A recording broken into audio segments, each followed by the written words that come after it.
Ça va, Christine? Très bien. Bon, alors d'habitude, on présente les autos. Cette fois-ci, vous êtes à l'intérieur et vous participez à la deuxième édition. Quoique le rallye a changé de nom, ça fait quand même quelques années qu'il existe. Mais là, on parle d'un rallye entièrement écolo. Qu'est-ce que ça signifie exactement? Entièrement écolo. Alors son nom, c'est le e-Rally Monte Carlo. Il s'agit de la deuxième édition, mais c'est un rallye qui existe depuis plusieurs années et qui a changé de nom. Donc il s'agit en fait du 18e Rallye Monte Carlo Zen. Zen pour Zero Emission, No Noise. Donc très bien. Pas d'émissions, pas de bruit, voiture 100% électrique, voiture 100% hydrogène. Donc les voitures engagées sont des voitures de série, contrairement à un rallye où la voiture est préparée. Là, il s'agit de voitures de série, donc électriques ou hydrogène.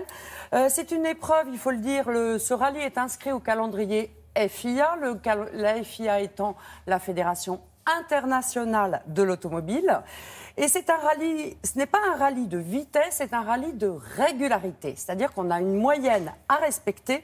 Et en fait, dans ce type d'épreuve, autant en rallye, le copilote est très important, le pilote aussi.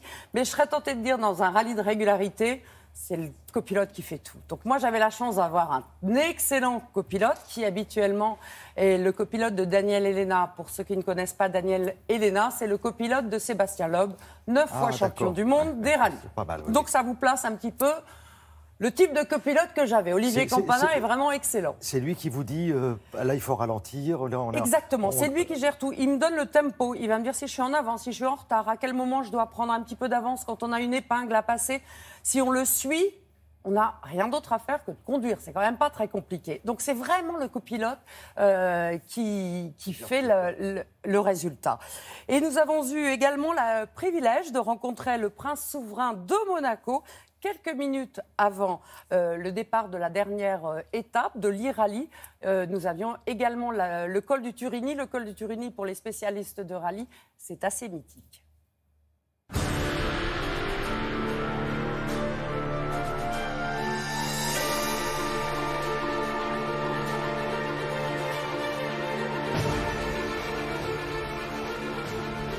La technique, c'est de recharger le plus possible parce qu'on doit faire encore 133 km cette nuit dans l'arrière-pays. On part dans 10 minutes.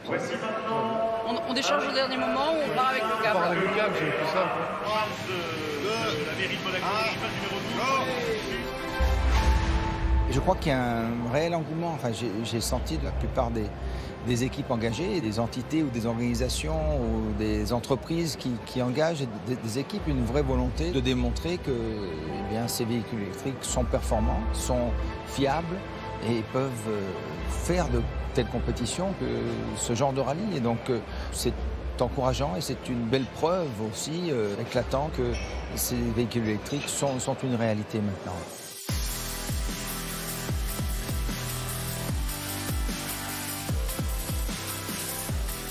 Le principe du rallye de régularité, contrairement à un rallye de vitesse, c'est de respecter une moyenne horaire qui sera jamais supérieure à 50 km/h pour faire un tronçon de route ou rapide ou sinueux. On a 600 mètres de retard, tu roules vite tant que tu peux. Tant que ça fait bip-bip, c'est que tu es dans 10 mètres de précision. D'accord. 8 mètres de retard.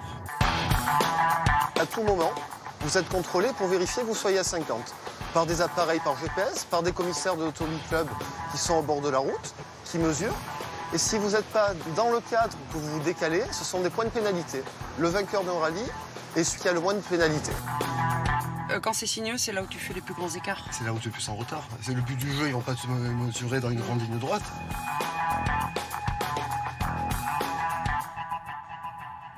Ce matin, on était en tête, là, on n'est plus en tête. Donc, c'est très serré, mais c'est super intéressant. On est arrivé à la borne de recharge de Draguignan, il restait 30 km. Et finalement, tout s'est bien passé, on a pu recharger. Et voilà, et on continue. Maintenant, on a une autonomie de 132 km.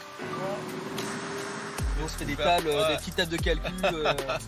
On n'a pas d'ordinateur. See you in Monaco. Ciao. Bye bye. Ciao.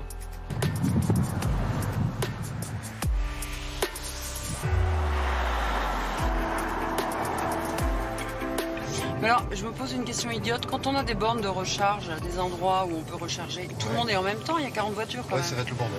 Ah d'accord. C'est un beau plateau. Bon, bien sûr, si on compare à d'autres rallyes, c'est somme toute assez modeste, mais je crois que c'est en pleine expansion et que fort du succès de cette année, je suis sûr que d'autres voudront participer l'année prochaine.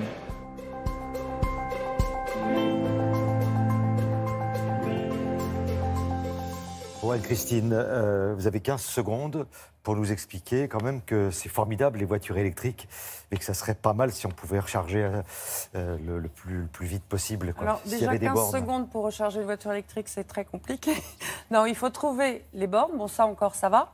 Il faut avoir le bon câble parce que chaque borne, chaque voiture a son câble différent, sinon ça serait trop simple. Et puis après, c'est très compliqué. On n'a pas la carte qui va bien, on peut payer avec son smartphone, ça ne marche pas, etc. Donc tant qu'on n'est pas en Principauté de Monaco, on a beaucoup de problèmes pour recharger. C'est pas très simple. Donc là, ça peut mieux faire. Merci beaucoup, Anne-Christine.